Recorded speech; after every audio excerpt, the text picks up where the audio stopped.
휴머노이드 로봇, 지금 대량 생산이 눈앞이다 라는 말이 계속 나오고 있습니다. 그런데 말입니다.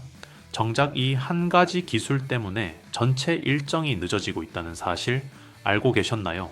바로 로봇 손입니다. 일론 머스크가 직접 이렇게 말했습니다. 테슬라 옵티머스 개발에서 가장 어려운 건 로봇 손이다. AI도 아니고 설계도 아니고 하드웨어 생산을 위한 공급망 구축 자체가 가장 큰 난제라는 겁니다. 오늘 영상은 단순한 로봇주 이야기 아닙니다. 휴머노이드 대량 생산의 병목 구간이 어디인지, 그리고 그 병목을 해결하는 기업들이 왜 주가에서 수십 배, 수백 배의 모멘텀을 가질 수밖에 없는지 그 구조를 정확히 짚어드리겠습니다. 영상 절대 스킵하지 마세요.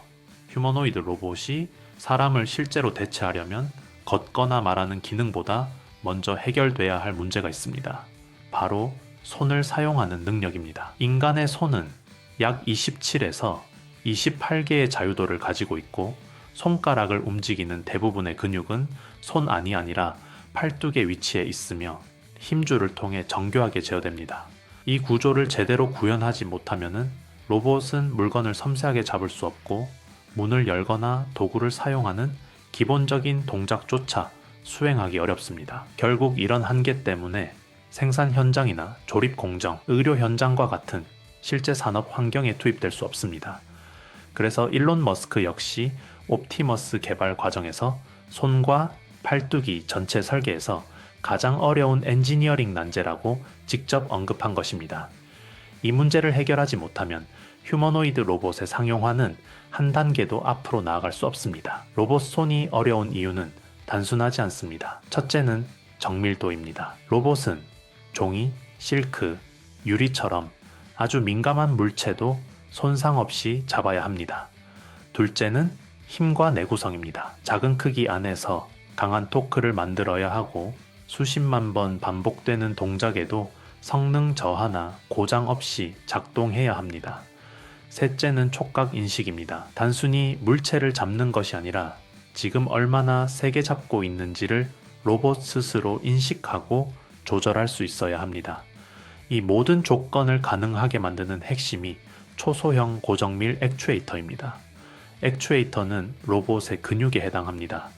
이 기술이 없으면 로봇 손은 정교한 작업을 수행할 수 없는 단순한 장난감 수준에 머물 수밖에 없습니다. 휴머노이드 로봇 이야기가 나오면은 항상 빠지지 않고 등장하는 단어가 있습니다. 액추에이터. 하지만 정작 액추에이터가 무엇인지, 왜 그렇게 중요한지 명확하게 설명해 주는 경우는 많지 않습니다. 사실 개념은 어렵지 않습니다. 관절을 움직이게 만드는 모든 장치, 그걸 통틀어 액추에이터라고 부릅니다. 사람이 움직일 때를 떠올려 보면 이해가 쉽습니다. 뼈가 스스로 움직이는 게 아니라 근육이 수축하고 이완하면서 관절을 움직이죠. 로봇도 마찬가지입니다. 액추에이터가 있어야 관절이 움직이고 그 움직임이 모여 걷고 잡고 작업을 수행할 수 있습니다. 액추에이터는 크게 두 가지로 나뉩니다. 회전형과 선형입니다. 먼저 회전형 액추에이터입니다. 회전형 액추에이터는 모터의 회전 운동을 관절의 회전 운동으로 전달하는 방식입니다. 이 과정에서 감속기, 센서, 제어기가 하나의 모듈로 통합됩니다. 엉덩이, 무릎처럼 큰 힘이 필요한 관절에 주로 사용됩니다. 여기서 가장 중요한 요소는 감속기입니다. 감속기는 단순히 속도를 줄이는 장치가 아니라 토크, 정밀도, 움직임의 부드러움, 이 세 가지를 결정합니다. 기어 간 유격, 즉 백내시가 크면 정밀한 위치 제어가 불가능해지고 미세한 동작에서도 흔들림이 발생합니다. 반면 선형 액추에이터는 회전 운동을 밀고 당기는 직선 운동으로 바꾸는 구조입니다. 사람의 근육처럼 수축하고 이완하는 방식에 가깝고 테슬라 옵티머스의 다리 움직임이 대표적인 사례입니다. 이 방식은 움직임이 부드럽고 정밀하다는 장점이 있지만 구조가 복잡하고 속도와 내구성 면에서는 한계가 존재합니다. 그래서 휴머노이드 로봇은 보통 회전형과 선형 액추에이터를 혼합해서 사용합니다. 아직까지 어떤 방식이 정답이라고 결론 난 단계는 아닙니다. 그래서 시장은 어디에 가장 먼저 반응했을까요? 완성형 휴머노이드 로봇보다 먼저 움직인 건 로봇의 핵심 부품을 가진 기업들이었습니다. 레인보우 로보틱스는 산업용 로봇과 휴머노이드 기술을 기반으로 대기업 협업 확대 소식이 전해지며 장기 상승 흐름을 만들어냈습니다. 두산 로보틱스 역시 상장 이후 협동 로봇 수요 확대와 로봇 플랫폼 사업 기대감이 부각되면서 시장 내 대표 로봇주로 자리 잡았습니다. 로보티즈는 휴머노이드 및 자율 로봇에 적용되는 액추에이터와 감속기 기술이 재조명되며 부품 중심 로봇주로 강한 탄력을 받았습니다. 하이젠 R&M, 원익홀딩스 같은 기업들도 로봇용 모터, 구동계, 정밀 제어, 부품 관련 보도가 이어지면서 로봇 부품 테마의 핵심 종목으로 시장의 주목을 받았습니다. 이 기업들의 공통점은 분명합니다. 완성형 로봇을 직접 판매하는 기업이 아니라 로봇 손, 관절 구동부, 액추에이터와 감속기 같은 핵심 부품 기술을 보유하고 있다는 점입니다. 휴머노이드 로봇 시대는 누가 로봇을 먼저 공개하느냐의 경쟁이 아니라 로봇의 움직임을 결정하는 근육과 관절을 누가 공급하고 표준을 잡느냐의 싸움으로 흐름이 옮겨가고 있습니다. 시장은 이미 그 방향을 먼저 가격에 반영하고 있습니다. 최근 로봇 업계에서 주목받고 있는 방식이 QDD 액추에이터, 쿼지 디렉트 드라이브 방식입니다. 이 구조의 핵심은 감속기를 최소화하고 모터의 성능을 관절에 최대한 직접 전달하는 데 있습니다. 기계적인 손실을 줄이기 때문에 응답 속도가 빠르고 움직임이 자연스럽고 부드럽다는 장점이 있습니다. 특히 달리기나 점프처럼 순간적으로 방향과 힘을 바꿔야 하는 동적인 동작에 강점을 보입니다. 또한 힘 제어와 반응성이 중요한 AI 기반 강화 학습 제어에도 잘 맞는 구조로 평가받고 있습니다. 다만 단점도 분명합니다. 감속 비율이 낮기 때문에 아주 큰 토크를 안정적으로 확보하는 데에는 한계가 있습니다. 그래서 현재 휴머노이드 로봇 분야에서는 전통적인 감속기 기반 방식, QDD 방식, 그리고 두 방식을 결합한 하이브리드 구조가 동시에 연구되고 있습니다. 자, 여기까지 들으신 분들은 이제 한 가지는 분명히 느끼셨을 겁니다. 휴머노이드 로봇에서 진짜 중요한 거는 겉으로 보이는 완성형 로봇이 아니라 그 안을 움직이게 만드는 핵심 부품이라는 점입니다.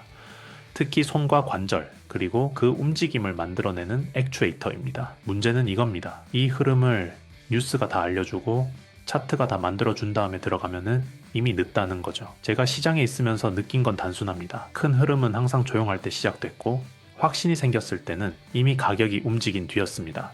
그래서 오늘 영상에서는 일부러 기업 이름을 먼저 던지지 않았습니다. 대신 어떤 기술이 중요한지, 왜 액추에이터가 핵심인지, 그리고 어떤 구간의 기업이 앞으로 주목받을 수밖에 없는지를 먼저 설명드린 겁니다. 그리고 이제 그 다음 단계로 넘어가려 합니다. 제가 실제로 들여다보고 있는 건 휴머노이드 로봇용 고정밀 액추에이터를 직접 개발하고 있는 회사입니다. 완성형 로봇 기업이 아니라 여러 로봇에 공통으로 들어갈 수 있는 부품을 만드는 기업입니다. 이미 양산을 전제로 한 설계가 진행 중이고 글로벌 고객사와의 협업도 물밑에서 이어지고 있습니다. 아직 이름이 크게 알려진 회사는 아닙니다. 그래서 오히려 지금 이 단계에서 차분하게 볼 수 있는 겁니다. 이 기업에 대한 이야기는 공개 영상에서 다 하기는 어렵습니다. 그래서 조금 더 깊이 보고 싶은 분들만 따로 모시려고 합니다.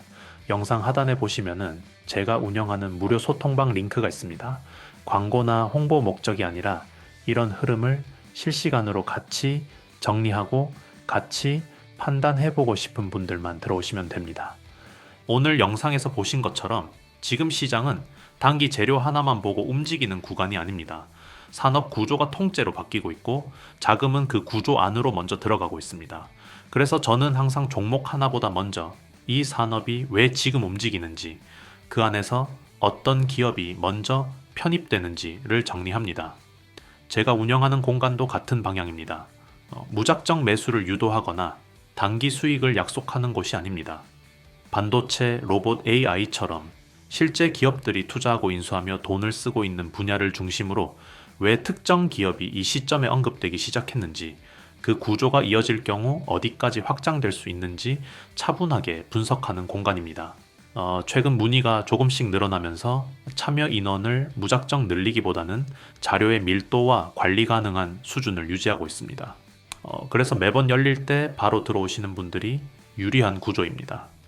박프로 구독자 전용 무료 혜택을 받아보고 싶으신 분들은 제 채널 구독과 영상 좋아요를 눌러주신 다음 지금 화면에 보이는 영상처럼 그대로 따라 하시면 됩니다. 설명란과 고정 댓글에 링크를 하나 달아두겠습니다. 들어가시면 간단한 폼이 나오고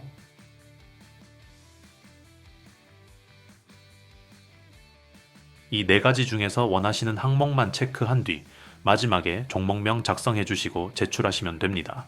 한 가지만 선택하셔도 되고 여러 개 동시에 체크하셔도 됩니다. 정보방 입장만 원하신다면 종목명은 정보방으로 작성해 주시면 됩니다. 종목 하나를 쫓는 투자가 아니라 시장 구조를 함께 보고 싶은 분들, 왜 움직이는지 이해하고 들어가고 싶은 분들만 이번 타이밍에 조용히 들어오시면 됩니다.